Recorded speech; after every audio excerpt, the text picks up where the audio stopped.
Welcome back. Standard കോസ്റ്റിംഗിൻ്റെ theory പാർട്ടിൻ്റെ explanation ആണ്. സ്റ്റാൻഡേർഡ് കോസ്റ്റിംഗ് തിയറി പഠിക്കാൻ വലിയ ബുദ്ധിമുട്ടാണെന്ന് പറഞ്ഞ് ഒരു സ്റ്റുഡൻറ്റ് മെസ്സേജ് അയച്ചിട്ടുണ്ടായി. സോ ആ സ്റ്റുഡൻറ്റിന് വേണ്ടി ഓക്കെ. സ്റ്റാൻഡേർഡ് കോസ്റ്റിങ്ങിലോട്ട് പോകുന്നതിനേക്കാൾ മുന്നേ ഈ ഒരു സാധനം നിങ്ങൾ മനസ്സിലാക്കിയാൽ സ്റ്റാൻഡേർഡ് കോസ്റ്റിംഗിൻ്റെ തിയറി പഠിക്കാൻ കുറച്ചുകൂടെ എളുപ്പമായിരിക്കും. ഇവിടെ ശ്രദ്ധിച്ച് കേട്ടോ, നമ്മുടെ കോസ്റ്റ് കൺട്രോളിൻ്റെ ഭാഗമായി വാട്ട് ഈസ് കോസ്റ്റ് കൺട്രോൾ? നമ്മുടെ എക്സ്പെൻസ് ഒക്കെ കട്ട് ഷോർട്ട് ചെയ്യുക അല്ലേ? നമ്മളൊരു സാധനത്തിൻ്റെ ഇപ്പോൾ പെൻ ഉണ്ടാക്കുന്നതിൻ്റെ കോസ്റ്റ് കൺട്രോൾ കുറക്കാൻ വേണ്ടിയിട്ടുള്ള ഭാഗമായിട്ടാണ് സ്റ്റാൻഡേർഡ് കോസ്റ്റിംഗ് നമ്മൾ ചെയ്യുക. ഇതിലെന്താ ചെയ്യാന്ന് വെച്ചാൽ, നമ്മൾ ആദ്യം തന്നെ ഈ ഒരു പെൻ ഉണ്ടാക്കേണ്ട കോസ്റ്റ് മുൻകൂട്ടി എന്ന് പറഞ്ഞാൽ പ്രീ ഡിറ്റർമിൻ ആയിട്ട് നമ്മളിത് കണ്ടുപിടിക്കും. ഓക്കെ, പ്രീ ഡിറ്റർമിൻ ആയിട്ട് ഈ ഒരു പെൻ ഉണ്ടാക്കേണ്ട ചിലവുകൾ, കോസ്റ്റുകൾ നമ്മൾ എന്ത് ചെയ്യും? മുൻപേ കണ്ടുപിടിക്കും. ഓക്കെ, എന്നിട്ട് നമ്മൾ ആക്ച്വലായിട്ട് ഈ ഒരു ഇപ്പോൾ ഞാൻ കണ്ടുപിടിച്ചു ഈ ഒരു പെൻ ഉണ്ടാക്കാൻ എനിക്ക് 10 രൂപയാണ് കോസ്റ്റ് ചിലവ്. എന്നിട്ട് ഞാൻ എന്ത് ചെയ്യും? ആക്ച്വലി ഈ പെൻ ഉണ്ടാക്കും. ശരിക്കും ഈ പെൻ ഉണ്ടാക്കും. ഓക്കെ, സോ എനിക്ക് എന്ത് കിട്ടും? ആക്ച്വലി ഒരു കോസ്റ്റ് കിട്ടും അല്ലേ? ഈ പെൻ ഉണ്ടാക്കിയപ്പം യഥാർത്ഥത്തിൽ 12 രൂപ എനിക്ക് ചിലവായി. ഞാൻ എത്രയാവുമെന്ന് വിചാരിച്ച 10, ബട്ട് എത്രയായി? 12. ഓക്കെ, അപ്പോൾ എനിക്കിവിടെ ഞാൻ വിചാരിച്ച അത്രയാണോ ചിലവ് വന്നത്? അല്ല. അപ്പോൾ എനിക്ക് കൂടുതൽ ചിലവ് വന്നു. ഓക്കെ, എത്ര ഡീവിയേഷൻ വന്നു, എത്ര വാരിയൻസ് വന്നു നോക്കി, ഇത് തമ്മിലുള്ള എത്ര വ്യത്യാസം വന്നെന്ന് നോക്കി, ആ വ്യത്യാസത്തിനുള്ള കാരണം നോക്കി അല്ലേ? എന്തുകൊണ്ട് 10 എന്ന് വിചാരിച്ചിട്ട് ചിലവ് 12 ആയി എന്നുള്ള റീസൺ നോക്കി. എന്നിട്ട് ഞാൻ എന്ത് ചെയ്തു? അതിന് വേണ്ട സ്യൂട്ടബിൾ ആയിട്ടുള്ള സൊല്യൂഷൻ കണ്ടുപിടിച്ചിട്ട് കോസ്റ്റിനെ കൺട്രോൾ ചെയ്തു. ഓക്കെ, ഇതാണ് സ്റ്റാൻഡേർഡ് കോസ്റ്റിംഗിൽ നടക്കുന്ന കാര്യം. ഓക്കെ, ഇനി നിങ്ങൾ മനസ്സിലാക്കേണ്ട പോയിന്റ് എന്താണെന്ന് വെച്ചാൽ, അപ്പോൾ ഈ പ്രീ ഡിറ്റർമിൻ കോസ്റ്റിനെയാണ് നമ്മൾ സ്റ്റാൻഡേർഡ് കോസ്റ്റ് എന്ന് വിളിക്കുക. അതായത് നമ്മൾ ഫ്യൂച്ചറിലുള്ള ഒരു സംഭവമാണ് ഇവിടെ സ്റ്റാൻഡേർഡ് കോസ്റ്റ് അല്ലേ? നമ്മൾ ഇതുവരെ നടന്നില്ല. ഫ്യൂച്ചറിൽ ഈ പെന്നിൻ്റെ വില എന്തായിരിക്കും എന്ന് നമ്മൾ ആദ്യം മുൻകൂട്ടി പറയുന്നല്ലേ? അപ്പോൾ ഈ സ്റ്റാൻഡേർഡ് കോസ്റ്റ് എന്താണെന്നായിരിക്കും ഫസ്റ്റ് ക്വസ്റ്റ്യൻ. സ്റ്റാൻഡേർഡ് കോസ്റ്റ് എന്ന് പറഞ്ഞാൽ ഒരു പ്രീ ഡിറ്റർമിൻ കോസ്റ്റ് ആണ്. ഓക്കെ, അതെന്തിനു വേണ്ടിയിട്ടാണ് നമ്മൾ പ്രീ ഡിറ്റർമിൻ കോസ്റ്റ് ചെയ്യുന്നത്? ഫോർ ഇവാലുവേറ്റിംഗ് ആക്ച്വൽ കോസ്റ്റിനെ നമുക്ക് ഇവാലുവേറ്റ് ചെയ്യാൻ വേണ്ടി. Okay, so standard cost is a predetermined cost for evaluating actual cost. മതി, ഒരു മാർക്കിനല്ലേ ചോദിക്കുള്ളൂ. It is a predetermined cost for evaluating actual cost എന്ന് എഴുതാം. ഇനി ഇതിന് കൂടെ എഴുതാൻ പറ്റിയ ഒരു സെൻറ്റൻസും കൂടെ ഞാൻ പറയാം. കോസ്റ്റ് എന്ന് പറഞ്ഞുകൊണ്ടിരുന്നത് ഇത് എന്തൊക്കെ കോസ്റ്റാണെന്ന് അറിയടോ? ഈ പെന്നാണെങ്കിലും അല്ലെങ്കിലും അല്ല, മെറ്റീരിയലിൻ്റെ കോസ്റ്റ്, ഇപ്പം നമ്മൾ മുൻകൂട്ടിയിട്ട് തീരുമാനിക്കുന്നതല്ല, മുൻകൂട്ടി പ്രീ ഡിറ്റർമിൻ ചെയ്യുന്ന ഈ സാധനം ഉണ്ടാക്കേണ്ട മെറ്റീരിയൽ കോസ്റ്റ്, ഈ സാധനം ഉണ്ടാക്കേണ്ട ലേബർ കോസ്റ്റ്, ആൻഡ് ഈ സാധനം ഉണ്ടാക്കേണ്ട ഓവർ ഹെഡ്സ് എത്ര. Okay, so what we are predetermining the cost. Again we are predetermining the cost relating to ഏതൊക്കെ? relating to material, labor and overhead. Okay, predetermine ചെയ്യുന്നത് ഏത് കോസ്റ്റാണ്? relating to material, labor and overhead എന്ന് എഴുതാം. ഒരു പെന്നിൻ്റെ കാര്യമാണ് നമ്മളിവിടെ 10 എന്ന് പറഞ്ഞാൽ അല്ലേ? അപ്പോൾ എഴുതാം for a unit of product. ഒരു യൂണിറ്റിൻ്റെ കോസ്റ്റാണ് നമ്മളിവിടെ അസർട്ടൈൻ ചെയ്യുക. സോ ഈ 2 സെൻറ്റൻസ് എഴുതിയാൽ തന്നെ ഒരു മാർക്ക് എവിടെയും പോകില്ല. What is standard cost? Is the pre determine cost for evaluating the actual cost. Here we are predetermining the material cost, labour cost and overhead cost. അല്ലെങ്കിൽ here we are predetermining the cost relating to material, labour and over for a unit of product. ഒരു യൂണിറ്റിൻ്റെ സംഭവം. Okay, now we will move on to അപ്പം നമ്മളിവിടെ standard cost പഠിച്ചു. അടുത്ത നമ്മൾക്ക് ഈ ക്വസ്റ്റ്യനിൽ നമുക്ക് എക്സ്പെക്റ്റ് ചെയ്യുന്നത് സ്റ്റാൻഡേർഡ് കോസ്റ്റിംഗ് എന്താണെന്നാണ്. സ്റ്റാൻഡേർഡ് കോസ്റ്റിംഗ് എന്ന് പറഞ്ഞാൽ ഈ നമ്മളെല്ലാം കോസ്റ്റ് കൺട്രോളിന് വേണ്ടിയിട്ട് ഈ കോസ്റ്റിങ്ങിൻ്റെ എല്ലാ ടെക്നിക്സ് യൂസ് ചെയ്യുന്നത്. അപ്പം കോസ്റ്റ് കൺട്രോളാണ് സംഭവം. Okay, what is standard costing? Standard cost use ചെയ്തിട്ട് കോസ്റ്റ് കൺട്രോൾ ചെയ്യുന്ന ടെക്നിക്കിനെ വിളിക്കുന്ന പേരാണ് standard costing. Okay, techniques of കോസ്റ്റിംഗിൽ കുറേ കോസ്റ്റിംഗ് ഉണ്ട്. അതിൽ ഒരെണ്ണമാണ് നമ്മുടെ standard costing. So standard costing is a technique of costing. For what? For the purpose of cost control by using standard cost. Okay, so അത് മാത്രം എഴുതിയാൽ മതി. Standard costing is a technique of cost to control the cost by using standard cost. ഇനി ഒരു sentence വേണ്ടിക്ക് എഴുതിക്കോ. Standard cost is a pre determine cost for evaluating the actual cost. രണ്ട് നല്ല മീനിങ് ഫുൾ ആയിട്ടുള്ള സെൻറ്റൻസസ് മതി. Okay, ഇനി വല്ല ഡെഫിനേഷൻ പഠിക്കേണ്ടവരാണെങ്കിൽ ടെക്സ്റ്റ് ബുക്ക് നോക്കി ഡെഫിനേഷൻ പഠിച്ചോ. ഓക്കെ, എൻ്റെ പർപ്പസ് നമ്മളിത് ലാസ്റ്റ് മൊമെൻറ്റിൽ പഠിക്കുന്ന കുട്ടികൾക്ക് വേണ്ടി മാത്രമുള്ളതാണ് ഈ ഒരു session. So standard costing is a technique of costing to control the cost by using the standard cost. Standard cost is the cost predetermined cost for evaluating the actual cost. അവിടെ വെച്ച് ഞാൻ സ്റ്റോപ്പ് ചെയ്യുകയാണ്. ഇനി അടുത്തത് standard കോസ്റ്റിംഗിൽ എന്താ നടക്കുന്നത് പറ്റിയ another important നമുക്ക് എഴുതാൻ പറ്റിയ നല്ലൊരു സെൻറ്റൻസ്. ഇൻ സ്റ്റാൻഡേർഡ് കോസ്റ്റിംഗിൽ നമ്മൾ ഈ വാരിയൻസ് കണ്ടുപിടിക്കുന്നത് അല്ലേ.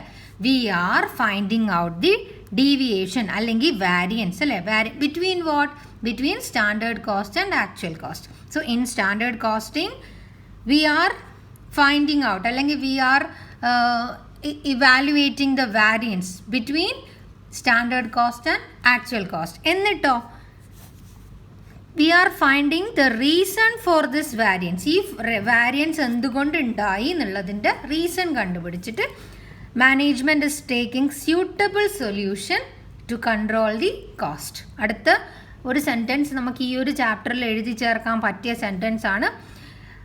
Standard costing. In standard costing we are finding out the variance between predetermined cost and actual cost and finding out the reason for this variance, and management is taking suitable solution for cost control അല്ലെങ്കിൽ ഈ variation ഇല്ലാണ്ടാക്കാൻ. So അങ്ങനെ പറയുന്ന ഒരു സെൻറ്റൻസും കൂടെ നിങ്ങൾ എഴുതണം. Okay, screenshot എടുക്കേണ്ടവർക്ക് screenshot എടുക്കാം. ഞാൻ ഈ പറഞ്ഞതായിരിക്കും ഈ ഫുൾ പാരഗ്രാഫിനകത്തും നിങ്ങൾക്ക് വായിച്ചാൽ കിട്ടുന്ന ക്രക്സ് എന്ന് പറയുന്ന സാധനം.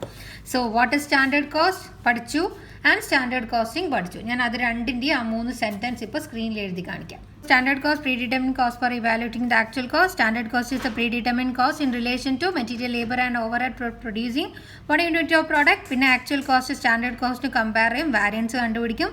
Variance analyze ചെയ്തിട്ട് ഇതിൻ്റെ reason to find out the causes for the variance അല്ലെ, reason for the variance കണ്ടുപിടിക്കും.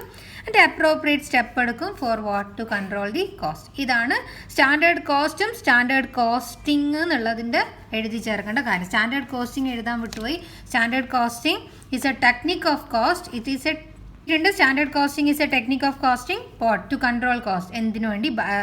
by using standard cost. ഇത് എഴുതുക. ഇനി അടുത്തത് നമുക്ക് ഇതിൻ്റെ ഫീച്ചറിലോട്ട് പോവാം. ഇത് ഫീച്ചർ ഓഫ് സ്റ്റാൻഡേർഡ് കോസ്റ്റിംഗ് ആണ്. ആദ്യം നിങ്ങൾ സ്റ്റാൻഡേർഡ് കോസ്റ്റിംഗിൻ്റെ ഡെഫിനേഷൻ തന്നെ എഴുതുക.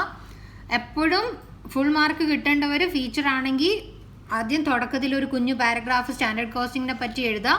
അതിനുശേഷം ഫീച്ചർ കൊടുക്കുക, താഴെ ഒരു കൺക്ലൂഷൻ ഒക്കെ കൊടുത്ത് എഴുതിയാൽ നിങ്ങളെ മാർക്ക് എങ്ങോട്ടും പോകില്ല. ഇനി ജയിക്കേണ്ട കുട്ടികളാണെങ്കിൽ ഫസ്റ്റ് പോയിന്റ്, ജയിക്കേണ്ടതാണെങ്കിലും ഇനി എങ്ങനെയായാലും ഇത് ഞാൻ പറയുന്ന കറക്റ്റായ സെൻറ്റൻസസ് ആണ്. സോ പ്ലീസ് കേൾക്കുക. ഒന്നാമത് നിങ്ങൾ ടെക്നിക് എഴുതുക. It is a technique of costing using technique of costing to control cost by using standard costing എന്ന് എഴുതുക. 2, അപ്പോൾ ഇവിടെ കോസ്റ്റ് കൺട്രോൾ എന്നുള്ള പോയിന്റും ഇവിടെ വന്നു. ഓക്കെ, അല്ലെങ്കിൽ in this method we use standard costing എന്ന് എഴുതാം. അത് കോസ്റ്റ് കൺട്രോളിംഗ് എന്നുള്ളത് രണ്ടാമത്തെ പോയിന്റ് ആയിട്ടും നിങ്ങൾക്ക് എഴുതാം. സോ 2 സെൻറ്റൻസ് അതിൽ നിന്ന് നിങ്ങൾക്ക് വേണ്ടിക്ക് എഴുതാം. പിന്നെ നിങ്ങൾ എഴുതാം സ്റ്റാൻഡേർഡ് കോസ്റ്റിങ്ങിനകത്ത് ഇൻക്ലൂഡ് മെറ്റീരിയൽ കോസ്റ്റും ഉണ്ടാവും, ലേബർ കോസ്റ്റും ഉണ്ടാവും, overhead cost for producing 1 unit of product എന്ന് എഴുതാം.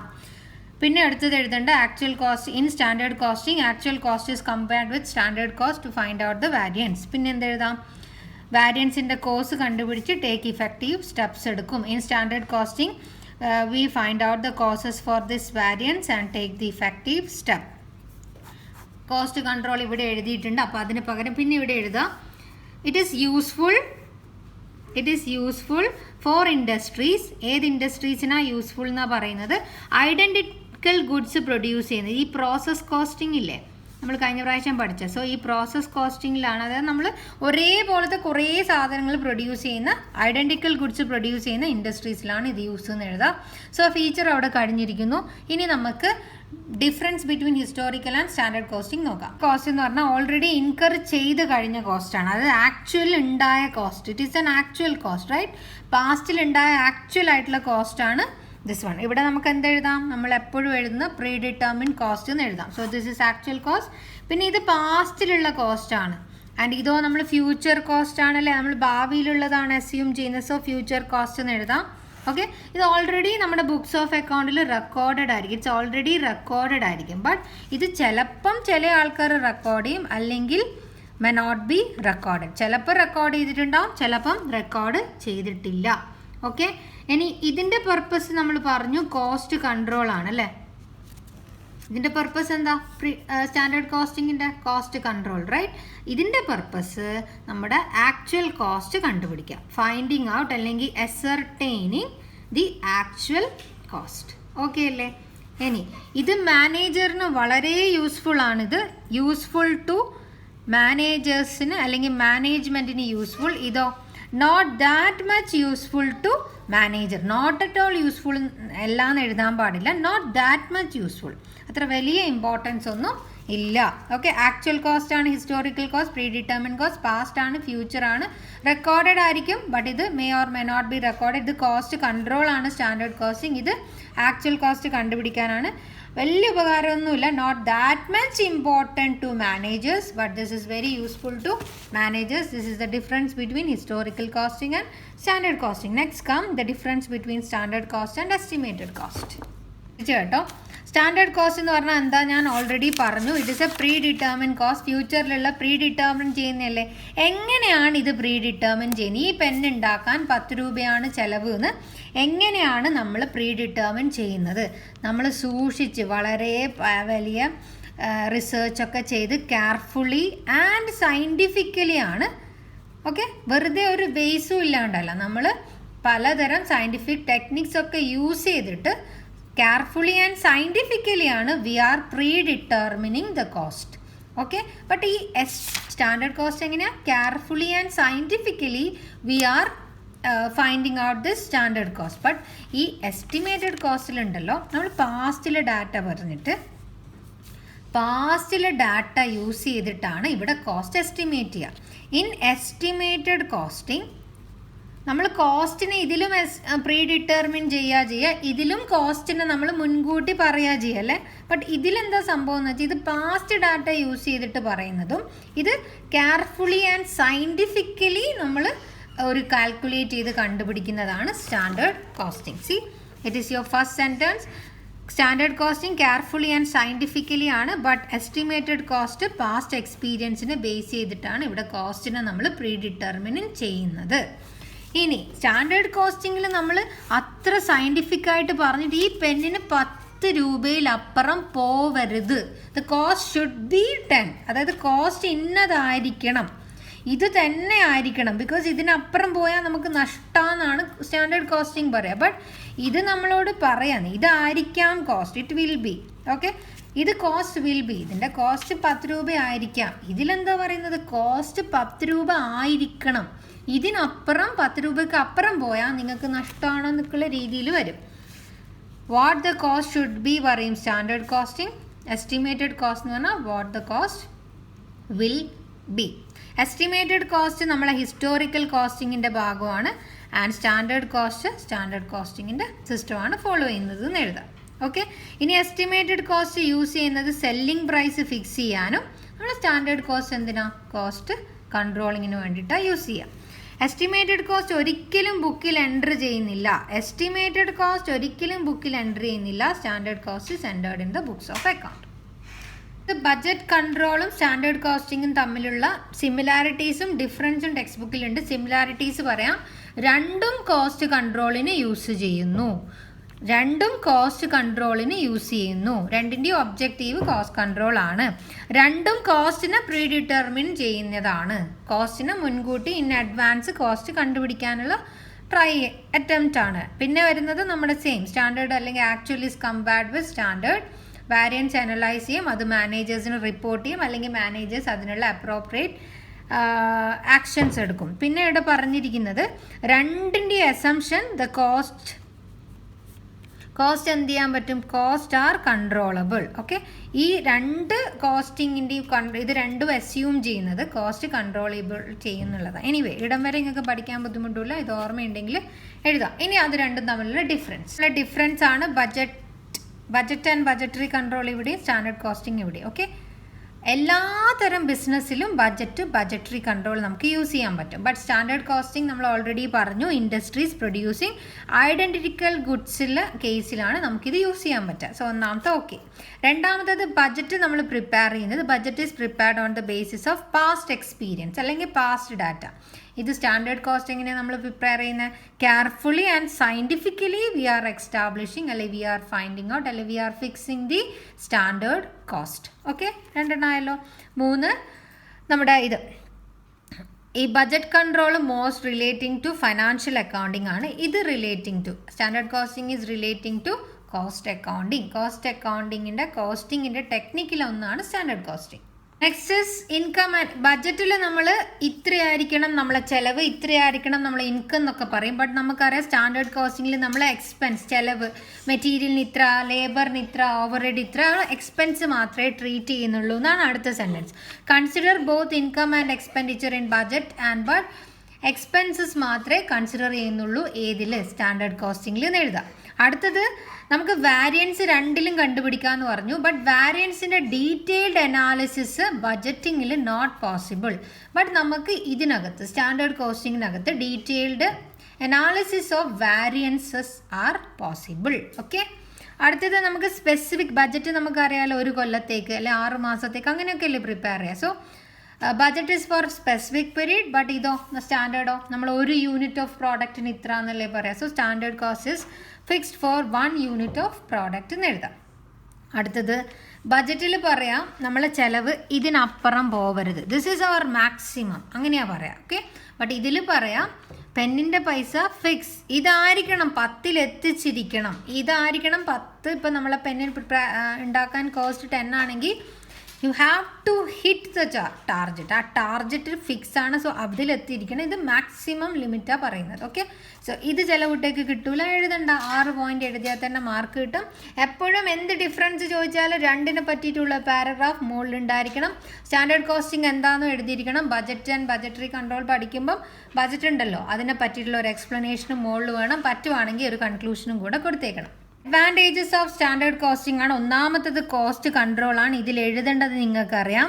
സ്റ്റാൻഡേർഡ് കോസ്റ്റിന് ആക്ച്വൽ കോസ്റ്റുമായിട്ട് കമ്പയർ ചെയ്യുന്നു, വാരിയൻസ് കണ്ടുപിടിക്കുന്നു, വാരിയൻസിനുള്ള കോസസ് കണ്ടുപിടിക്കുന്നു, and take appropriate actions. Okay, so before that this is the difference between the screenshot, സിമിലാരിറ്റീൻ്റെ സ്ക്രീൻഷോട്ട്. ഓക്കെ, ഇതിന് ഇപ്പുറത്ത് 2 എണ്ണം കൂടെ ഉണ്ട്. എനിവേ 3 എണ്ണം കൂടി ഉണ്ട്. So I am just leaving it. നിങ്ങൾ വായിച്ചാൽ മതി, ഞാൻ കണ്ടില്ല. ഓക്കെ, എനിവേ ഞാനിപ്പോൾ പറയുന്നില്ല. എനിക്ക് വീഡിയോൻ്റെ ലെങ്ത് കുറച്ച് കുറക്കണം, ബിക്കോസ് എക്സാം മറ്റന്നാളാണ്. റൈറ്റ്, കോസ്റ്റ് കൺട്രോൾ ആണ്. സോ ഇതായിരിക്കണം കോസ്റ്റ് കൺട്രോളിനകത്ത് വരേണ്ടത്. Standard cost is compared with actual cost to find out the variance. Then we are finding out the causes for the variance and managers are taking appropriate actions thereby controlling the cost എന്ന് എഴുതാം. രണ്ടാമത്തത് helps അല്ലെങ്കിൽ aid to മാനേജ്മെൻറ്റിനെ help ചെയ്യും for taking decisions. ഒക്കെ decision എന്നും കൂടെ എഴുതാം. സോ എന്താ എഴുതാം? Standard costing help the management to take decision about fixing selling price. ഒരു സാധനത്തിൻ്റെ വില ഫിക്സ് ചെയ്യാൻ നമ്മളെ ഹെൽപ്പ് ചെയ്യും, മാനേജേഴ്സിനെ ഹെൽപ്പ് ചെയ്യും. പ്രൊഡക്റ്റ് പോളിസീസ് ഉണ്ടാക്കാൻ മാനേജേഴ്സിനെ ഹെൽപ്പ് ചെയ്യും. And for various other managerial functions എന്നും കൂടെ എഴുതുക. അല്ലെങ്കിൽ ഇവിടെ ഒരു എക്സെട്ര കൊടുക്കുക. ഓക്കെ ആണേ. അടുത്തത് മെഷർമെൻറ്റ് ഓഫ് പെർഫോമൻസിനകത്തും നമ്മൾ എഴുതേണ്ടത് ആ സ്റ്റാൻഡേർഡ് കോസ്റ്റും ആക്ച്വലും നമ്മൾ കമ്പയർ ചെയ്യുന്നുണ്ട്. Thereby we can increase our performance, അല്ലെ ദർ ദ കമ്പനി അല്ലെ business can increase their efficiency. Measure ചെയ്യാൻ പറ്റും എഫിഷ്യൻസിയോ അല്ലെ ഇൻക്രീസ് ചെയ്യാൻ പറ്റും എഫിഷ്യൻസി എന്നൊക്കെ പറഞ്ഞിട്ട് എഴുതണം. അവിടെയും സ്റ്റാൻഡേർഡും ആക്ച്വലും തമ്മിലുള്ള കമ്പാരിസൺ തന്നെയാണ് ടെക്സ്റ്റ് ബുക്കിലുള്ളത്. അടുത്തത് സോ ഇത്ര നേരം ഞാൻ പറഞ്ഞത് ഇവിടെ നിങ്ങൾക്ക് കാണാൻ പറ്റും. ഇനി മാനേജ്മെൻറ്റ് ബൈ എക്സംഷൻ ആണ്. എക്സംഷൻ എന്ന് പറഞ്ഞാൽ നമ്മൾ ഈ സ്റ്റാൻഡേർഡും വാരിയൻസും തമ്മിൽ കമ്പയർ ചെയ്ത് വാരിയൻസ് ഉണ്ട് എന്ന് കണ്ടുപിടിച്ച് കഴിഞ്ഞാൽ ആ വാരിയൻസിൽ ഏതൊക്കെയാണ് വളരെ ഇമ്പോർട്ടൻ്റ് ആയിട്ട് പരിഹരിക്കേണ്ട പ്രശ്നങ്ങൾ എന്ന് നോക്കിയിട്ട് അതിൽ മാനേജേഴ്സിന് കോൺസെൻട്രേറ്റ് ചെയ്യാൻ പറ്റും. മാനേജ്മെൻറ്റ് ബൈ എക്സംഷൻ എന്ന് പറഞ്ഞാൽ by standard costing is compared with actual and we are finding out the variance അല്ലേ. എന്നിട്ട് ഈ വാരിയൻസിൽ മോസ്റ്റ് ഇമ്പോർട്ടൻ്റ്ലി നമുക്ക് സൊല്യൂഷൻ വേണ്ട വാരിയൻസ് ഏതാണെന്ന് നോക്കിയിട്ട് ആ ഒരു പർട്ടിക്കുലർ തിങ്ങിലേക്ക് നമ്മുടെ മാനേജേഴ്സിന് അറ്റൻഷൻ കൊടുക്കാൻ പറ്റും എന്നാണ് ഇവിടെ പറയുന്നത്. ഓക്കെ, ഇവിടെ എഴുതിയിരിക്കുന്നത് management can pay more attention to weak and important areas that require control എന്ന് എഴുതിയാൽ മതി. ഓക്കെ, അടുത്തത് ക്വിക്ക് റിപ്പോർട്ടിംഗ് ആണ്. സ്റ്റാൻഡേർഡ് കോസ്റ്റിംഗ് ഉള്ളത് കൊണ്ട് തന്നെ we can quickly report to the management and take decision properly. Okay, വെറുതെ ഈ ഒരു സെൻറ്റൻസ് ക്വിക്ക് റിപ്പോർട്ടിംഗ് ടു മാനേജ്മെൻറ്റിൻ്റെ കൂടെ നമുക്ക് ഡിസിഷൻ മേക്കിങ്ങിനും കൂടെ ഹെൽപ്ഫുൾ ആണെന്നും കൂടെ എഴുതുക. അടുത്തത് യൂട്ടിലൈസേഷൻ ഓഫ് റിസോഴ്സസ് ആണ് നെക്സ്റ്റ്. സ്റ്റാൻഡേർഡ് കോസ്റ്റിങ്ങിൽ നമുക്ക് മെറ്റീരിയൽ ആൻഡ് ഓവർ ഹെഡ് അല്ലേ, നമ്മൾ ഈ 3 കോസ്റ്റുമാണ് നമ്മൾ എസ്റ്റിമേറ്റ് ചെയ്യുന്നത് അല്ലേ. ദെയർബൈ എലിമിനേറ്റിംഗ് ദ വേസ്റ്റ് എന്ന് പറഞ്ഞിട്ട് എഴുതണം. ഓക്കെ, അടുത്ത എന്താ കോർഡിനേഷനോ.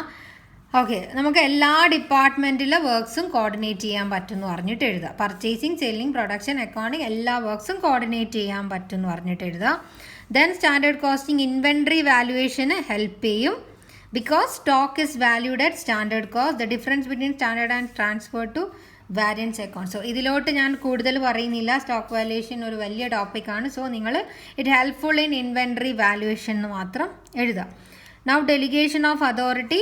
ടോപ്പ് മാനേജ്മെൻറ്റിന് easily work delegate to lower level because remote control becomes possible through standard costing. Okay, നമ്മൾ വാരിയൻസ് നന്നായിട്ട് കണ്ടുപിടിക്കുന്നതുകൊണ്ട് തന്നെ റിമോട്ട് ഏരിയയിലും കൂടെ കൺട്രോളിങ് വരും എന്നുള്ള രീതിയിൽ എഴുതാം. ഓക്കെ, ഇതിൽ നിങ്ങൾ കുറേ കാണാം. ഫിക്സേഷൻ ഓഫ് സെല്ലിംഗ് പ്രൈസ് നമ്മൾ ഓൾറെഡി പറഞ്ഞതാണ്. Standard costing selling price fix ചെയ്യാൻ ഹെൽപ്പ് ചെയ്യുന്നു. ഓക്കെ, സോ ഇതൊക്കെ നിങ്ങൾ ചേർത്തിട്ട് എന്ത് ചെയ്യുക, ഇതിനൊരു അഡ്വാൻറ്റേജസിൽ ഒരു 6 പോയിൻ്റെങ്കിലും നിങ്ങളുടെ മനസ്സിൽ കറക്റ്റായിട്ട് ഫോം ചെയ്ത് വെക്കുക. ഇപ്പം വീഡിയോ കാണുമ്പോൾ വീഡിയോ പോസ് ചെയ്യുക. ഒരു 6 പോയിൻറ്റും അതിൻ്റെ എക്സ്പ്ലനേഷൻ മലയാളത്തിൽ ഒന്ന് ഓടിച്ചിട്ട് ഓർമ്മിക്കുക, എഴുതാം. ഓക്കെ, നെക്സ്റ്റ് ലിമിറ്റേഷൻ ആണ്. ലിമിറ്റേഷൻ വരുന്നത് നമ്മൾ സ്റ്റാൻഡേർഡ് ഫിക്സ് ചെയ്യും എന്ന് പറയും അല്ലേ. Carefully and scientifically you have to establish അല്ലെ ഫിക്സ് സ്റ്റാൻഡേർഡ് എന്ന് പറയും. പക്ഷെ അതെന്താ വെരി ഡിഫിക്കൽട്ട് ടാസ്ക് ആണ്. അതുകൊണ്ട് തന്നെ ആക്യുറേറ്റ് ആയിട്ട് തന്നെ നമുക്ക് എന്ത് ഫിക്സ് ചെയ്യാൻ പറ്റില്ല, സ്റ്റാൻഡേർഡ് ഫിക്സ് ചെയ്യാൻ പറ്റില്ല എന്ന് പറഞ്ഞിട്ട് എഴുതാം. It require high technical skill. Okay, നല്ല സ്കിൽ, സയൻറ്റിഫിക് സ്കിൽസൊക്കെ അല്ലെ ടെക്നിക്കൽ സ്കില്ലുകളൊക്കെ ഇത് ചെയ്യാൻ പറ്റുള്ളൂ. Frequent revision. നമ്മൾ ഒരു പ്രാവശ്യം സ്റ്റാൻഡേർഡ് ഫിക്സ് ചെയ്തിട്ട് അത് അവിടെ ഇരിക്കാൻ പറ്റില്ല. We have to revise it frequently. Okay, revise ചെയ്യേണ്ടി വരും. സോ റിവിഷൻ ചെയ്യുമ്പം തന്നെ നമുക്ക് എന്താവും, കോസ്റ്റ് വീണ്ടും കൂടൂലേ. സോ അത് കൊണ്ട് പ്രശ്നമാണെന്ന് എഴുതാം. ഓക്കെ, അടുത്തത് അൺസ്യൂട്ടബിൾ ആണ്. അൺസ്യൂട്ടബിൾ എന്താ, എല്ലാത്തരം ഇൻഡസ്ട്രീസിനും സ്യൂട്ടബിൾ അല്ല. എന്താ, same type of product produce ചെയ്യുന്ന ഇതിന് മാത്രമേ യൂസ് ഉള്ളൂ. നമ്മൾ ഓൾറെഡി പറഞ്ഞതാണ്. കോസ്റ്റ്ലി ആണ്. സ്മോൾ ഫേമിന് ഇത് അഫോർഡ് ചെയ്യാൻ പറ്റില്ല ബിക്കോസ് ഈ ടെക്നിക്കൽ സ്കില്ല് വേണം. സോ എക്സ്പെർട്ടൈസ് ഒക്കെ നീഡഡ് ആണ്. വലിയ ആൾക്കാരൊക്കെ കൊണ്ടുവരേണ്ടി വരും. So it is costly, right. Failure ആണ്. Standard costing would be a failure if management നല്ലതല്ലെങ്കിൽ സ്റ്റാൻഡേർഡ് കോസ്റ്റിംഗ് ഫെയിലിയർ ആയിരിക്കും. ഓക്കെ, സോ അതും എഴുതാം. Labour problem. Standard sets accurate അല്ലെങ്കിൽ സൈക്കോളജി മീൻസ് ലേബർ കോസ്റ്റ് ഇത്രയാണെന്ന് പറയുന്നത്. ഓക്കെ, സോ അത് വേജസിൻ്റെ ഒക്കെ പ്രശ്നം വരുന്നുള്ളതാണ്. So it will create labour problem in an organisation എഴുതാം. പിന്നെ എല്ലാ ലെവൽസിൻ്റെയും കോപ്പറേഷൻ നീഡഡ് ആണ്. ഓക്കെ, പിന്നെ adverse effect on morale. When employee fail to achieve standard set. Okay, നമ്മളൊരു സ്റ്റാൻഡേർഡ് സെറ്റ് ചെയ്തു, എംപ്ലോയീസിനോട് അങ്ങനെ വർക്ക് ചെയ്യാൻ പറഞ്ഞാൽ അവർക്കത് റീച്ച് ചെയ്യാൻ പറ്റില്ല. ഈ പെന്ന് 10 രൂപക്ക് ഉണ്ടാക്കാൻ പറ്റില്ല. സോ അത് അവരുടെ മോറലിനെ ബാധിക്കും. ഓക്കെ, സോ ഇത് വച്ചിട്ട് നിങ്ങൾ ലിമിറ്റേഷൻസ് ഫോം ചെയ്യുക. ഓക്കെ, ഡിഫിക്കൽട്ടാണ് നിങ്ങൾ എപ്പോഴും എഴുതുന്ന സാധനം. കോസ്റ്റ്ലി ആണ്, അതിവിടെ ഉണ്ട്. സ്യൂട്ടബിലിറ്റി ഇല്ല, എല്ലാത്തിനും സ്യൂട്ടബിൾ അല്ല, അതിവിടെ ഉണ്ട്. സോ ഇങ്ങൾക്ക് തന്നെ ഒരു 3 പോയിൻ്റ് അത്യാവശ്യം എല്ലാവർക്കും പറ്റുന്നത് ഇതിനകത്തുണ്ട്. പിന്നെയോ ലേബേഴ്സിൻ്റെ പ്രോബ്ലം വരും. ഓർമ്മിച്ചൊക്കെ ഈസി അല്ലേ. ലേബേഴ്സിൻ്റെ പ്രോബ്ലം വരും. സ്റ്റാൻഡേർഡ് കീപ്പ് ചെയ്യുന്നതുകൊണ്ട് തന്നെ ഈ സ്റ്റാൻഡേർഡ് എത്തിയില്ലെങ്കിൽ അത് നമ്മുടെ മാനസികമായിട്ട് നമ്മുടെ ലേബേഴ്സിൻ്റെ മോറലിനെ ഇഫക്റ്റ് ചെയ്യും. എല്ലാവരുടെ കോപ്പറേഷനും വേണം. ഓക്കെ, അപ്പോൾ നിങ്ങൾ വിചാരിക്കുന്ന കുറേ പോയിന്റ്സ് ഇതിനകത്തുണ്ട് ലിമിറ്റേഷനിൽ. സോ അത് വെച്ചിട്ട് നിങ്ങൾ എഴുതുക. അടുത്ത നമ്മൾ സ്റ്റെപ്സ് ഇൻ സ്റ്റാൻഡേർഡ് കോസ്റ്റിംഗ് ആണ്. ടെക്സ്റ്റ് ബുക്കിലുള്ള കുറച്ചിട്ട് ഞാനിവിടെ ഒരു 6 സ്റ്റെപ്പിൽ ഒതുക്കിയിട്ടുണ്ട്. ടെക്സ്റ്റ് ബുക്കിലുള്ള ഫസ്റ്റ് സ്റ്റെപ്പ് നിങ്ങൾക്ക് ബുദ്ധിമുട്ടായിരിക്കും എന്ന് വിചാരിച്ച് ഞാനിങ്ങനെ ആക്കിയതാണ്. ഒന്നാമത്തേത് പ്രീ ഡിറ്റർമിനേഷൻ ഓഫ് കോസ്റ്റ്. ആദ്യം cost pre determination of standard cost കണ്ടുപിടിക്കാം. പിന്നെ ആക്ച്വൽ കോസ്റ്റിനെ പറ്റി എഴുതണം അല്ല. സ്റ്റാൻഡേർഡ് കോസ്റ്റ് കണ്ടുപിടിച്ച് ആക്ച്വൽ കോസ്റ്റ് കണ്ടുപിടിച്ച് കമ്പയർ ചെയ്യുന്നു. കമ്പയർ ചെയ്തിട്ട് വാരിയൻസ് കിട്ടി. വാരിയൻസിനെ നമ്മൾ അനലൈസ് ചെയ്യും. ഓക്കെ, എന്നിട്ട് അത് മാനേജേഴ്സിനോട് പറയും. എന്നിട്ട് ടേക്ക് കറക്റ്റീവ് ആക്ഷൻ. ഇതാണ് നമ്മുടെ 6 സ്റ്റെപ്പ്. ഓരോന്നിൻ്റെയും ഉള്ളിൽ നമ്മൾ എന്തൊക്കെ എഴുതണം എന്ന് നോക്കാം. Predetermination of standard cost ആണ്. സോ നിങ്ങൾ ആദ്യം എഴുതണം it means standard cost means predetermination of a cost in എഴുതുക. ഏതൊക്കെ cost in relation to material, labour എഴുതേണ്ടതാണേ പറയുന്നത്. ഓൾറെഡി നമ്മൾ എക്സ്പ്ലെയിൻ ചെയ്തതാണ്. Material, labour and overhead cost in relation to 1 unit of product എന്ന് എഴുതാം. എങ്ങനെ ഈ കോസ്റ്റ് പ്രീ ഡിറ്റർമിൻ ചെയ്യുന്നത്? We are carefully and scientifically predetermine the cost. കുറേ ടെക്നിക്കൽ സ്കില്ലൊക്കെ വേണമെന്ന് നമുക്കിവിടെ അല്ല, ടെക്നിക്കൽ സ്കില്ല് വേണ്ട ഇത് പ്രീ ഡിറ്റർമിൻ ചെയ്യാൻ. സോ ആ ഒരു സെൻറ്റൻസും കൂടെ ഇവിടെ എഴുതാം. ബ്ലണ്ടർ എഴുതി നിറയ്ക്കരുത്. Use a correct sentences. ഇതെല്ലാം ഈസി അല്ല. ഇതിൽ വല്ലതും ഉണ്ടോ? ഇല്ല. റോക്കറ്റ് സയൻസ് ഒന്നും അല്ലല്ലോ. സോ അത് എഴുതാം. രണ്ടാമത്തത് മെഷർമെൻറ്റ് ഓഫ് ആക്ച്വൽ കോസ്റ്റ് ആണ്. അത് കാണാൻ പറ്റും. എഴുതുക. Another step in standard costing is recording of actual cost incur. Actual cost നമ്മൾ എന്ത് ചെയ്യുക? റെക്കോർഡ് ചെയ്ത് വെക്കുക. അടുത്ത step comparison of standard cost and actual cost. Standard cost and actual cost compare ചെയ്യും. Variance are calculated. വാരിയൻസ് നമ്മൾ calculate ചെയ്യും. അടുത്തതോ analysis of variance. Analysis of വാരിയൻസിൽ നിങ്ങൾ എഴുതുക we are finding the causes of വാരിയൻസിൻ്റെ കോസ് കണ്ടുപിടിക്കും. എന്നിട്ട് കുറേ കോസസ് ഉണ്ടാവും, right? From this causes the most crucial and the weak points are identified അല്ലേ? നമ്മൾ ഇതിനെ എന്താ പറയുക, ഒരു റാങ്ക് ചെയ്തിട്ട് നമുക്ക് ഏറ്റവും കൂടുതൽ കൺട്രോൾ വേണ്ട ഏരിയ നമുക്ക് കണ്ടുപിടിക്കാൻ പറ്റും അല്ലേ? Okay, thereby it is helpful to the management. അത് തന്നെ ഇവിടെ വേറൊരു സെൻറ്റൻസിൽ എഴുതിയിരിക്കുന്നത്. Variance analysis the process of analysing the variance by subdividing the total variance in such a way that. വാരിയൻസിനെ സബ്ഡിവൈഡ് ചെയ്യും അല്ലേ? നമ്മൾ ഈ കോഴ്സസിനെ സബ്ഡിവൈഡ് ചെയ്യും in such a way that management can assign responsibility for poor performance. Okay, എവിടെയാണോ പെർഫോമൻസിൽ shortage വന്ന് അവിടെ നമുക്ക് കൂടുതൽ കൺട്രോൾ ചെയ്യാൻ പറ്റും. എന്നിട്ടോ റിപ്പോർട്ട് ടു ദ മാനേജ്മെൻറ്റ്. ഈ വാരിയൻസും ഈ കോഴ്സസും ഒക്കെ ആർക്ക് റിപ്പോർട്ട് ചെയ്യുക? മാനേജേഴ്സിന് റിപ്പോർട്ട് ചെയ്യുക. ഓക്കെ, ആക്ച്വലി ഇവിടെ കോഴ്സിനെ നമ്മൾ റാങ്ക് ചെയ്യുമ്പോൾ ഏറ്റവും ഇമ്പോർട്ടൻ്റ് ആയിട്ടുള്ള തിങ്ങേ നമ്മൾ ആർക്ക് റിപ്പോർട്ട് ചെയ്യുള്ളൂ? മാനേജ്മെൻറ്റിന്. എനിവേ അത് ഞാനൊരു എക്സ്ട്രാ പറഞ്ഞതേ ഉള്ളൂ. So these variances and causes are reported to the management. എന്നിട്ട് മാനേജ്മെൻറ്റ് എന്ത് ചെയ്യും? Management take corrective action. Management correct action എടുക്കും. എവിടെയാണോ നെസസറി ആ ഒരു ആക്ഷൻ എടുക്കും. ഓക്കെ, സോ ഇതാണ് നമ്മുടെ 6 സ്റ്റെപ്സ്.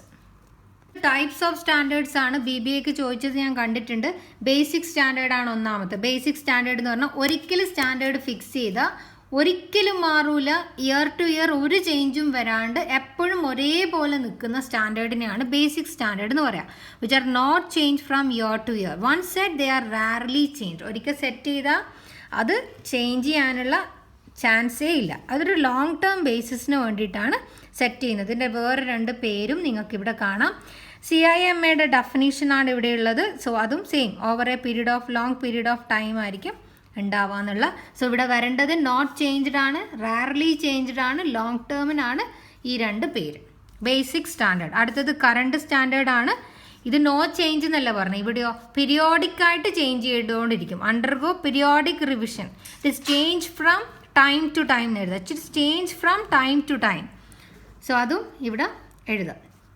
പിന്നെ അതിൻ്റെ ഡെഫിനേഷനാണ് ഫോർ ഷോർട്ട് പീരീഡ് ആയിരിക്കും. ഇത് ലോങ് പീരീഡ് അല്ലേ, ഇവിടെ നമുക്ക് യൂസ് ചെയ്യാം. It is for short period of time.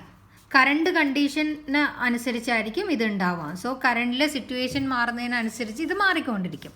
അടുത്തത് ഐഡിയൽ സ്റ്റാൻഡേർഡ് എന്ന് പറഞ്ഞാൽ എല്ലാം നന്നായിട്ട് പ്രവർത്തിച്ചാൽ ഇതായിരിക്കും നമ്മുടെ ഔട്ട്പുട്ട്, റൈറ്റ്? എല്ലാം everything, material, labour, everything completely very perfectly operate ചെയ്താൽ ഇതായിരിക്കും നമുക്ക് കിട്ടുന്ന output. Okay, it's a high level of efficiency ആണ് ഇത് പറയുന്നത്. It's a standard which represent a high level of efficiency. Ideal standard achieve ചെയ്യണമെങ്കിൽ only if everything operates perfectly, എല്ലാം perfect ആയിട്ട് വർക്ക് ചെയ്താൽ we will get an ideal standard അല്ലേ. It is assume that there is no wastage, no idle time, no inefficiency. ഒരു വേസ്റ്റും ഇല്ല, ഒരു ideal ടൈമും ഇല്ല, ഒരു ഇൻഎഫിഷ്യൻസിയും ഇല്ലാത്ത ഒരു കേസിലുള്ളതിനെയാണ് നമ്മൾ ഐഡിയൽ സ്റ്റാൻഡേർഡ് എന്ന് പറയുന്നത്. ഇത് വെറുതെ തിയറിയിൽ മാത്രമേ ഉണ്ടാവൂ, ഇത് പ്രാക്ടിക്കലി നോട്ട് പോസിബിൾ. അതിനാണ് ഇതുകൊണ്ട് തിയറിറ്റിക്കൽ സ്റ്റാൻഡേർഡ് എന്ന് വിളിക്കുന്നത്.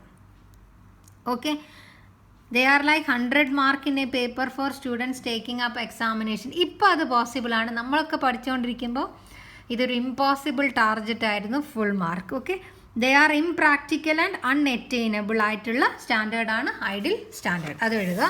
അടുത്തത് എക്സ്പെക്റ്റഡ് സ്റ്റാൻഡേർഡ് ആണ്. എന്ന് വെച്ചാൽ നമ്മൾ എക്സ്പെക്റ്റ് ചെയ്യുന്ന, നമ്മൾ ഒരു പീരീഡിൽ നമ്മൾ ആക്ച്വലി എക്സ്പെക്റ്റ് ചെയ്യുന്ന സ്റ്റാൻഡേർഡ്. ഓക്കെ, ഇതിൽ നമ്മൾ നോർമൽ വേസ്റ്റേജും നോർമൽ ഐഡിയൽ ടൈം ഒക്കെ കൺസിഡർ ചെയ്യും. ഇത്രയൊക്കെ വേസ്റ്റ് ആവാം, ഇത്രയൊക്കെ നമുക്ക് ഇതൊക്കെ വരാമെന്നൊക്കെ വെച്ചിട്ട് റിയലിസ്റ്റിക് ആയിട്ട്, മോർ റിയലിസ്റ്റിക് ആയിട്ട് നമ്മൾ സെറ്റ് ചെയ്യുന്നതാണ് expected standard. Okay, which are actually expected during the period. We are fixing expected standard by considering normal wastage and normal idle time. So it is more realistic മതി. വേറൊരു പേരുണ്ട് attainable standard. Okay, C അടുത്തത് normal സ്റ്റാൻഡേർഡാണ്. Normal കണ്ടീഷനിലുള്ള standard normal standard എന്ന് പറഞ്ഞിട്ട് എഴുതുക.